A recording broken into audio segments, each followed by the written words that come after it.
Good morning students, welcome to exercise classes.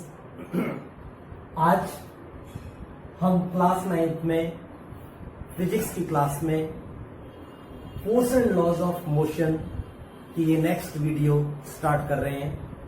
यहां पर आज हम तुम्हें बेटा वेरी इंपॉर्टेंट टॉपिक पढ़ाने वाले हैं, that is momentum. Previous video में मैंने न्यूटन्स के फर्स्ट लॉ के बारे में बताया था। बेटा न्यूटन ने 3 लॉज दिए, Newton's first law of motion, second law of motion and third law of motion. आपको याद होगा कि प्रीवियस वीडियो में मैंने आपको Newton's first law of motion के बारे में बताया और फिर उसमें ही मैंने इनर्शिया के बारे में बताया। वेरी इंपॉर्टेंट टॉपिक था इनर्शिया। शायद मैं समझता हूं आपको इनर्शिया अच्छी तरह समझ में आया होगा। मैंने कुछ एग्जाम्पल्स के साथ, कुछ क्वेश्चंस के साथ आपको उसे अच्छी तरह समझा दिया था। अभी मैं थोड़ा सा आपको फिर से फोकस करूंगा। मैंने इनर्शिया में आपको बताया था, the body having more mass having more greater inertia, more inertia, and the body having less mass having less inertia.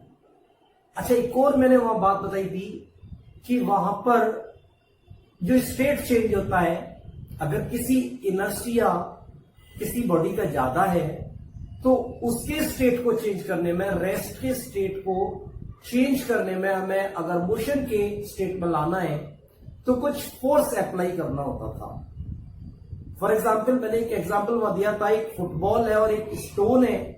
अगर मैं स्टोन को किक करता हूं तो मेरे पैर में चोट लग सकती है, थोड़ा बहुत स्टोन आगे मूव कर सकता है, लेकिन अगर मैं फुटबॉल को किक करूंगा तो फुटबॉल इजीली ज्यादा दूर मूव कर जाएगी। दरअसल मेन पॉइंट ये था कि स्टोन के अंदर इनर्शिया ज्यादा था और फुटबॉल के अंदर इनर्शिया कम था। So that's why we use small force to move the football. तो यहां एक पॉइंट क्लियर हुआ कि अगर मास ज्यादा है तो फोर्स भी ज्यादा लगाना पड़ेगा उसे मूव करने के लिए। तो यहां पॉइंट आता है, मैं मोमेंटम में बात करूंगा, force is directly proportional to mass. यानी कहने का मतलब, अगर मुझे फोर्स लगाना है, अगर किसी बॉडी में, सोच लीजिए अगर एक भारी बॉक्स है उसे पुश करने के लिए ज्यादा मास लगाना पड़ेगा, बजाय एक हल्का सा कोई ऑब्जेक्ट है, लाइट ऑब्जेक्ट है, उसे मूव करने के लिए थोड़ा सा ही मास लगाना पड़ेगा। So that's why force is directly proportional to mass. और दूसरा पॉइंट आता है कि जब भी हम किसी बॉडी में फोर्स लगाएंगे तो क्या होगा, वो मूव करेगा तो उसके अंदर एक स्पीड आएगी, वेलोसिटी आएगी। अच्छा, यहां मेरे पास एक बहुत अच्छा एग्जांपल है। मेरे पास अगर मैं एक रैकेट से हिट करता हूं तो बॉल काफी दूर तक चली जाएगी। वेनेवर अगर मैं हाथ से ही उसे इस तरीके से पुश करता हूं तो वो बॉल कुछ ज्यादा दूर नहीं जाएगी। दूसरा एग्जांपल बैडमिंटन का गेम है, शटलकॉक को रैकेट के साथ हिट किया तो शटलकॉक काफी दूर चला जाएगा, यानी उसकी वेलोसिटी थोड़ी ज्यादा होगी। बजाय में अगर हाथ से उसे पुश करता हूं तो उसके अंदर वेलोसिटी कम। कहने का मतलब कि जब मैंने हाथ से उसे पुश किया तो फोर्स कम लगा, जबकि शटलकॉक वही थी, दोनों का मास सेम था, यहां पर मास कांस्टेंट था दोनों में, बट वेलोसिटी चेंज हुई जबकि फोर्स ज्यादा लगा। जब फोर्स ज्यादा लगा तो वेलोसिटी ज्यादा हुई, फोर्स कम लगा, जब हाथ से लगाया तो फोर्स कम लगा तो वेलोसिटी कम हुई। So that's why force is directly proportional to velocity. यहां 2 पॉइंट मुझे मिले, इन दोनों पॉइंट को मैंने देखा, जो फोर्स मिला वो directly proportional to mass into velocity. अच्छा, अब यहां पर पॉइंट आ रहा होगा, स्टूडेंट्स सोच सकते हैं सर यहां आपने मल्टीप्लाई ही क्यों लगाया, मास इनटू वेलोसिटी ही क्यों बोला आपने? यहां और भी तो चीजें थी, आप प्लस भी लगा सकते थे, माइनस भी लगा सकते थे, डिवाइड भी लगा सकते थे। स्टूडेंट्स, इस पॉइंट को मैं आपको बहुत अच्छी तरीके से क्लियर करना चाहूंगा कि अगर मैं प्लस लगाता, वी सपोज दैट एक कोई बॉडी है, बॉडी का मास 0 है, मान लीजिए हम लोग कंसीडर करते हैं कि मास जीरो है। अभी जब मैं उसके अंदर फोर्स लगाऊंगा तो कोई वेलोसिटी आएगी। एक छोटा सा पॉइंट यहां पर बात करता हूं कि force directly proportional to mass into v. यहां पर मैंने इंटू लगाया है। अभी यहां पर मेरा मास जो है बॉडी के अंदर जीरो है, यानी जीरो इसका मतलब कोई बॉडी है ही नहीं। तो क्या फोर्स लगाने पर कोई वेलोसिटी क्रिएट होगी? डजंट, नहीं होगी। तो क्या होगा, अगर वेलोसिटी के साथ मल्टीप्लाई करूंगा तो फोर्स कैसा लगेगा? वो भी जीरो हो जाएगा। फोर्स कैसा हो जाएगा? जीरो, यानी force directly proportional to zero, यानी फोर्स जीरो हो जाएगा। अच्छा, इन केस अगर मैं प्लस लगा देता हूं, मास प्लस वेलोसिटी, तो अगर मास जीरो हो जाएगा तो वेलोसिटी क्या हो जाएगी? तो force directly proportional to v हो जाएगा। एक बात बताइए, जब कोई बॉडी है ही नहीं तो फोर्स लगाने पर वेलोसिटी क्रिएट कैसे हो सकती है? इनकेस अगर मैं प्लस की जगह माइनस भी लगाऊंगा, अगर यहीं पर मैं माइनस लगा देता हूं, सपोज कीजिए, तो यहां पर अगर कोई बॉडी है ही नहीं तो वेलोसिटी कैसी हो जाएगी? नेगेटिव वेलोसिटी हो जाएगी। तो ये भी पॉइंट गलत जाता है। अगर भी सपोज मैं यहां पर डिवाइड लगा देता हूं तो फिर क्या होगा? डिवाइड लगाने पर जो फोर्स लगेगा वो इंफिनिटी हो जाएगा, यानी नॉट डिफाइंड हो जाएगा। सो दैट्स वाई ये तीनों वैल्यूज को मैं यहां पुट नहीं करूंगा और यहां पर क्या लगाऊंगा? मल्टीप्लीकेशन। क्योंकि अगर कहीं कोई बॉडी नहीं है तो वेलोसिटी भी नहीं होगी। इनकेस अगर कोई बॉडी मूव भी कर रही है तो उसके अंदर वेलोसिटी जीरो होगी, तो फोर्स वहां कोई लगेगा ही नहीं। अगर कोई बॉडी स्टॉप पोजीशन में, स्टेशनरी पोजीशन में है, so that's why there is no velocity, कोई वेलोसिटी नहीं है। इन सारे पॉइंटों के ऊपर जाके हमने देखा कि जो mv होता है दैट इज कॉल्ड मोमेंटम। क्या बोल देते हैं? मोमेंटम। तो force is directly proportional to momentum. Momentum is denoted by p। अब इसी से, यानी इस मोमेंटम की जो बात करी उसको बताया था m इंटू वी। आपको समझ में आ गया होगा। सो that's Y momentum of a body is defined as the product multiply कर रहे हैं ना, product of mass and its velocity. शायद मैं समझता हूं कि मोमेंटम का डेफिनेशन है वो आपको अच्छी तरीके से समझ में आ गया होगा। Denoted by m, p. Momentum is denoted by p से बोलते हैं हम लोग। तो यहां पॉइंट आ जाएगा P equals to m into v. ये इसका मैथमेटिकली समझ लिया है। अगर हम इसके एसआई यूनिट की बात करते हैं, SI unit of momentum P लिख देता हूं, या फिर मैं मोमेंटम ही लिख देता हूं, क्योंकि मोमेंटम P से डिनोट करते हैं। मोमेंटम, अगर ऐसे यूनिट की बात करेंगे तो मास किसमें मेजर किया जाता है? केजी में। और वेलोसिटी किसमें किया जाता है? Metre per second. So that's Y हम कह सकते हैं एसआई यूनिट जिसका होगा, सॉरी इसका केजी। क्या हो गया? केजी। तो केजी मीटर पर सेकेंड, और इसी को लिख सकते हैं हम लोग KG metre into second to the power of minus. Students, यहां में मोमेंटम के बेस पर कुछ क्वेश्चंस हैं। Calculate the momentum of a man of 75 kg when he walks with a uniform speed velocity of 2 metre per second. अभी मैंने यहां पर बताया momentum product of mass and velocity. Momentum product of mass into velocity. Mass मेरे को KG में दे रखा है और मास केजी में ही होना चाहिए।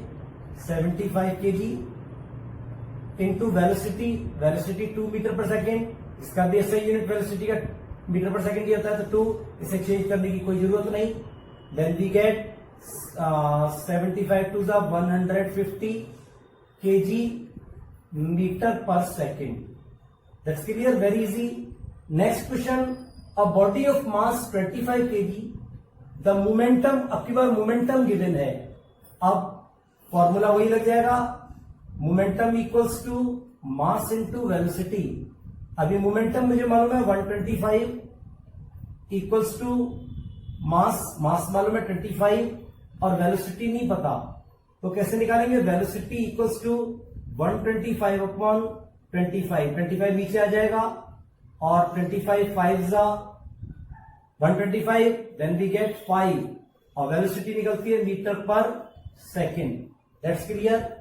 एक बड़ा इंपॉर्टेंट क्वेश्चन है, बहुत जरूरी। देखो बेटा, मैंने इनर्शिया के बाद आपको यहाँ मोमेंटम टॉपिक बताया।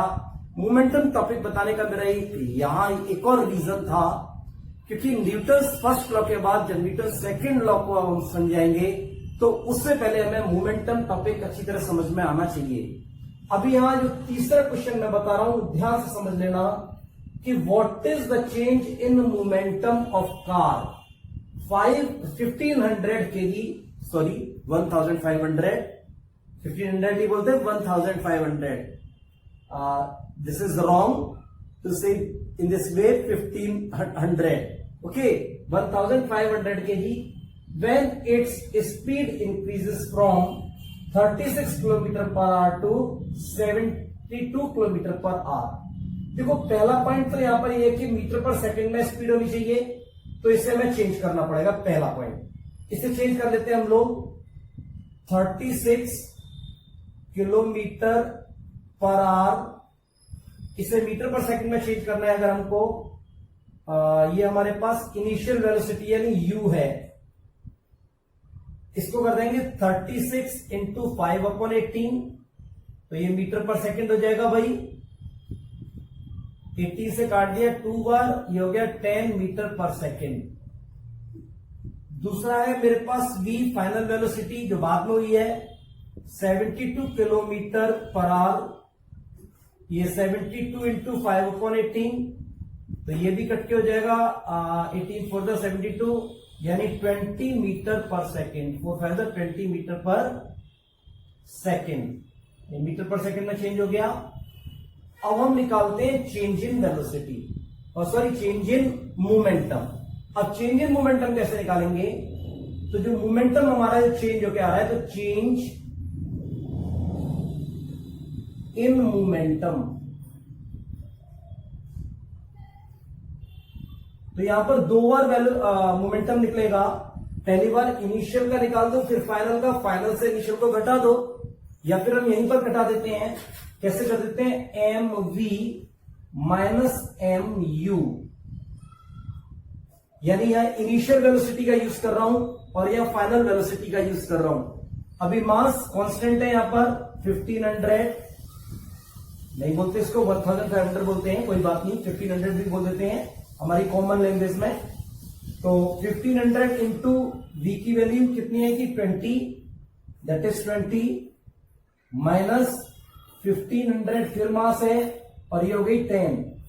अच्छा 1500 कॉमन है तो इसे हमने कॉमन ले लिया, बचा मेरे पास 20 minus 10, then we get 1500 into 20 में से 10 गए तो 10 बचे। कितना आ गया भाई? 1500 kg metre per second. Now Newton's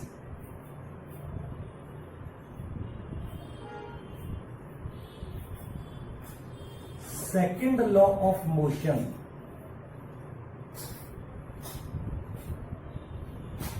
ये Newton second law of motion जो मेरे को बताना था, इससे पहले मैंने बताया मोमेंटम को। अब मोमेंटम जो मैंने बताया, इससे Newton second law of motion very easy हो जाता है। क्या मैंने भी आपको याद होगा लास्ट में एक न्यूमेरिकल कराया कि वहां पर एक कार थी, वो 1500 किलोग्राम का मास था। फर्स्ट वो 36 किलोमीटर पर आवर की स्पीड से मूव कर रही थी। आफ्टर सम टाइम उसमें कुछ और फोर्स लगा, इट्स स्पीड इंक्रीजेस, वो 72 किलोमीटर पर आवर हो गई। तो इससे क्या हुआ कि उसमें कोई फोर्स लगा, तभी तो उसके अंदर स्पीड चेंज हुई। हाँ, अब वो फोर्स का जो रिलेशन है वो Newton second law of motion में हम पढ़ेंगे। तो यहां क्या होता है? Change of momentum of a body, उस बॉडी के अंदर मोमेंटम की चेंजिंग हुई। तो बोलेंगे change of momentum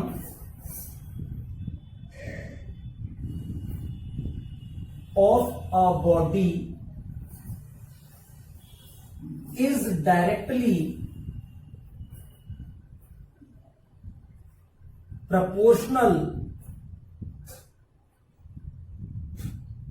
proportional to the applied force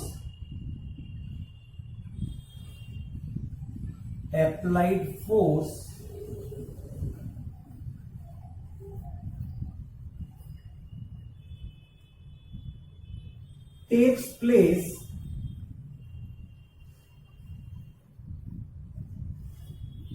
in the direction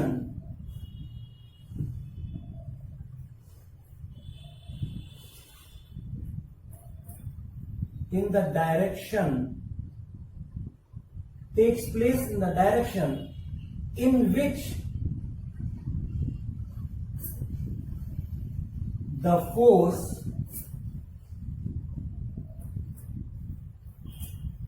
acts। यहां पर बात कही change of momentum of a body. मैंने भी थोड़ी देर बाद पहले बात बताई कि अगर change of velocity of the body होगी तो वहां एक फोर्स लगेगा, और फोर्स जिधर लगेगा, जिस डायरेक्शन में लगेगा, उसी डायरेक्शन में जो चेंज ऑफ वेलोसिटी मोमेंटम है वो डायरेक्टली प्रोपोर्शनल होगा उस फोर्स के, जो कि फोर्स वहां अप्लाइड हो रहा है। लेकिन इसी से पहले एक और पॉइंट नोट कर देते हैं, रेट ऑफ यहां पर एक और पॉइंट मैंने नोट कर दिया, rate of change of momentum of a body is directly proportional to the applied force takes place in the direction in which the force acts. अब इसे रेट ऑफ जो वर्ड लिखा, इसका मतलब है कितने टाइम में वो मोमेंटम चेंज हुआ, यानी कितने टाइम में, यानी एक सेकंड में वो कितना चेंज हुआ, क्योंकि ऐसा यूनिट ऑफ टाइम क्या होता है 1 सेकेंड। तो रेट ऑफ की बात आ गई, यानी एक सेकंड में कितना मोमेंटम चेंज हुआ, यानी वो फोर्स के ऊपर डिपेंड करता है। तो यहां पॉइंट क्लियर हुआ हमारे पास। फोर्स, यहां पर फोर्स इज डायरेक्टली प्रोपोर्शनल बताया ना, directly proportional to the force, applied force.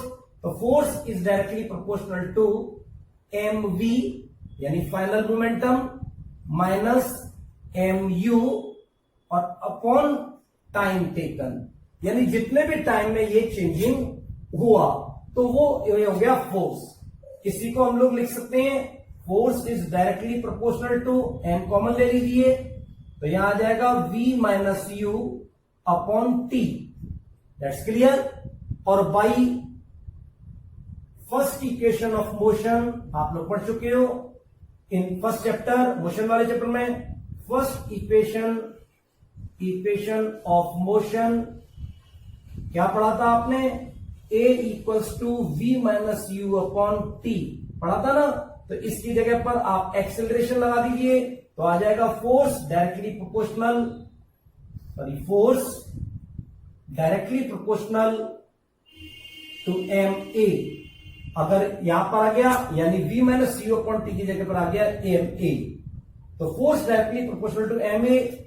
और इस प्रोपोर्शनल डायरेक्टली प्रोपोर्शनल साइन को रिमूव करने के लिए हम यहां पर एक कांस्टेंट टर्म का यूज करेंगे, equals to k m a, where k is constant. ये कांस्टेंट टर्म का यूज करा क्योंकि डायरेक्टली प्रोपोर्शनल को रिमूव करने के लिए यूज किया है। और यहां हो जाएगा F equals to m a, और एम ए तब हो जाएगा, क्यों होगा, क्योंकि कांस्टेंट के द वैल्यू ऑफ कांस्टेंट के इन एसआई यूनिट इज 1। जहां पर कांस्टेंट के की एसआई यूनिट में जो वैल्यू है वो 1 है, so that's why force is equals to m a. यहां पर एम मास हो गया, ए एक्सीलरेशन और फोर्स। यह लिख सकते हैं हम लोग here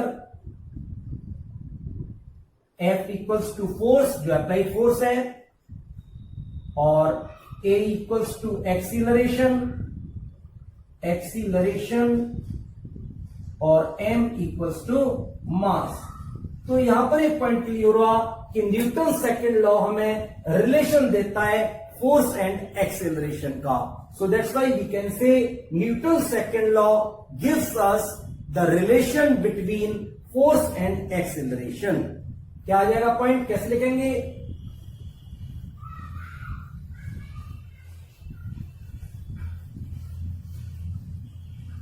the Newton second law, the Newton's second law of motion, second law of motion gives the relation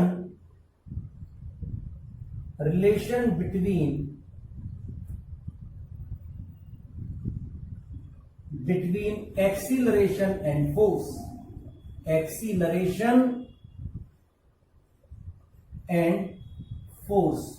force के बीच में ये एक्सीलरेशन एक रिलेशन गिव करता है, हमें देता है Newton second law of motion. यहां पर एक और पॉइंट की बात मैं करूंगा, acceleration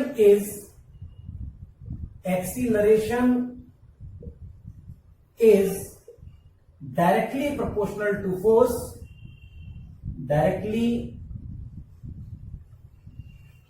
directly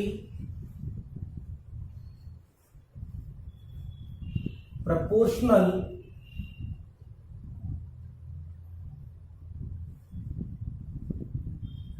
to force and inversely proportional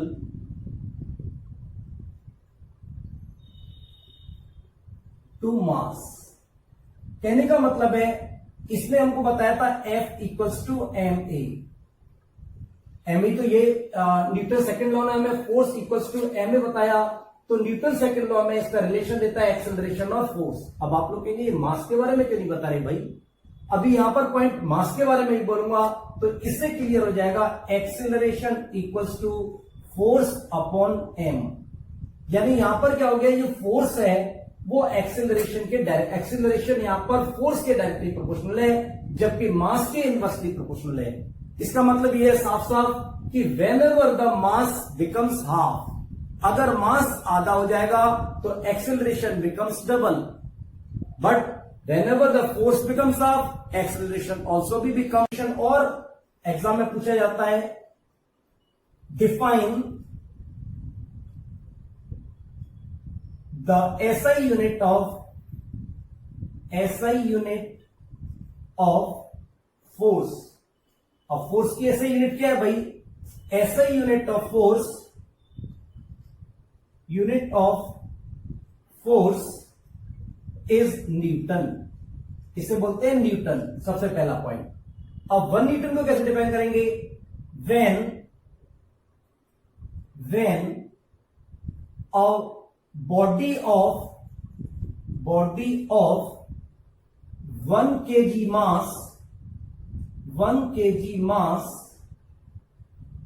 mass is accelerated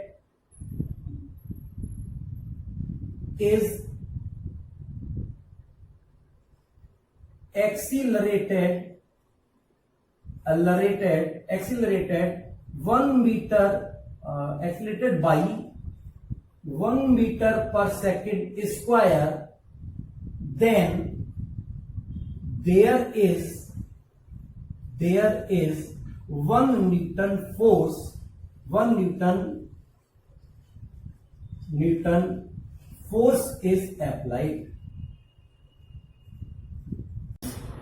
Applications of Newton second law of motion based questions यहां मैं कुछ दे रहा हूं, जिससे आपको क्लियर होगा कि न्यूटन सेकंड लॉ जो फोर्स बताता है कि कहां हमें कम फोर्स लगाना है, कहां ज्यादा। डेली लाइफ में हमारे लिए बहुत यूजफुल है ये। देखो यहां मैंने एक क्वेश्चन दिया है, a cricket player moves his hands backward. जब भी कोई क्रिकेट प्लेयर कोई फास्ट मूविंग बॉल को कैच करता है तो अपने हैंड्स को बैक पीछे लेके जाता है।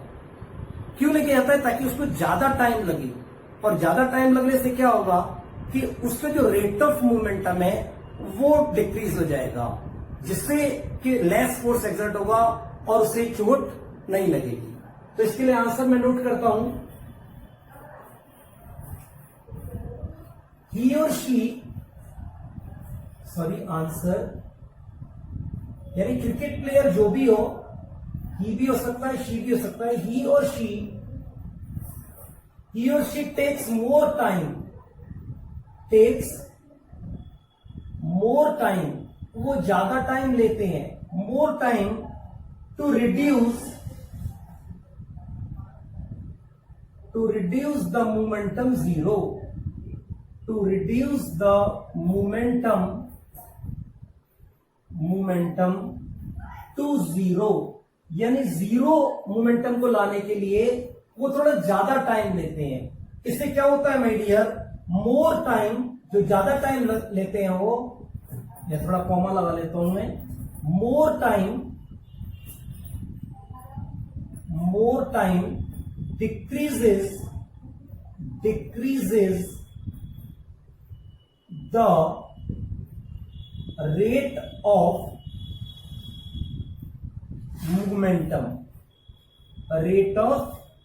मोमेंटम, अब रेट ऑफ मोमेंटम या क्या हो जाता है, डिक्रीज हो जाता है, and hence less force is exerted, less force is exerted,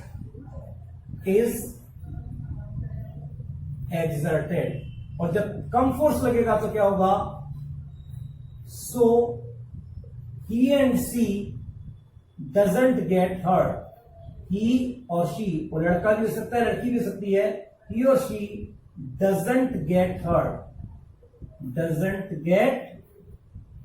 hurt. देखो मैं सारे आंसर्स को एक ही तरीके से नोट करने की बात करूंगा। अब यहां दूसरा पॉइंट है ताकि आपको लर्न करने में प्रॉब्लम ना हो। हाई जंपिंग एथलीट है, ऊपर बहुत ऊंचाई से कूद रहा है, तो नीचे हम उसके लिए क्वेश्चन बिछा देते हैं, या फिर हम कोई एक हीप ऑफ सैंड रख देते हैं, एक ढेर लगा देते हैं सैंड का। अब उससे क्या होगा भाई, ऐसा क्यों करते हैं भाई हम? अब यहां पर मेन पॉइंट है, द आंसर नोट कर देता हूं, द क्वेश्चन और सैंड बीइंग सॉफ्ट। अब मालूम है आप लोगों को ये चीज सॉफ्ट होती है, बीइंग सॉफ्ट थोड़ा सॉफ्ट होती है, which takes more time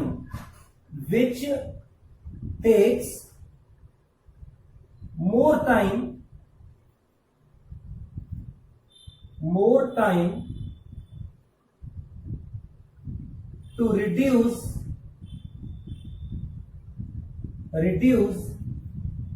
the momentum to zero,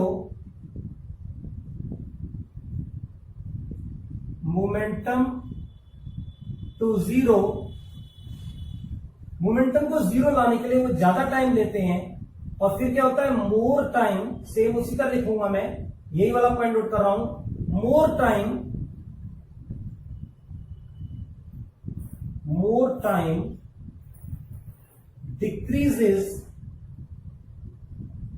decreases the rate of momentum, and hence less force is exerted. So he or she, जो जंपर है वो भी he or she हो सकता है, he or she doesn't get hurt, उसको भी चोट कम लगेगी। फिर next point, why do the cars are provided seat belt? Nowadays आजकल हम देख रहे हैं कार में सीट बेल्ट होती हैं। अब सीट बेल्ट क्या करती हैं, यहां भी आंसर नोट कर देता हूं मैं। द सीट बेल्ट जो भी है, the seat belts, the seat belts increases the time, increases the time to reduce the momentum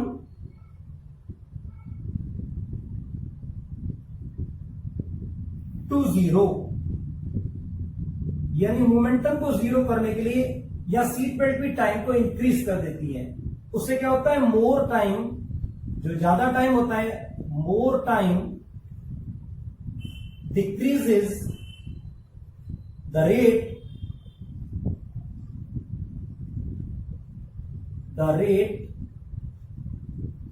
of momentum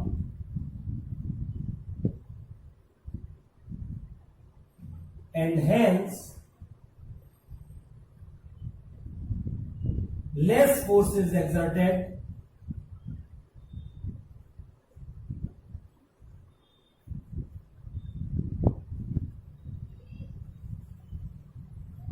so the passengers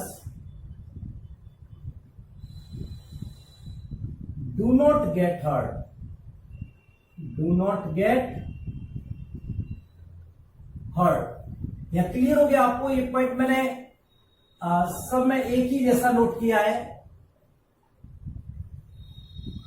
इससे आपको आंसर थोड़ा इजी हो जाएगा।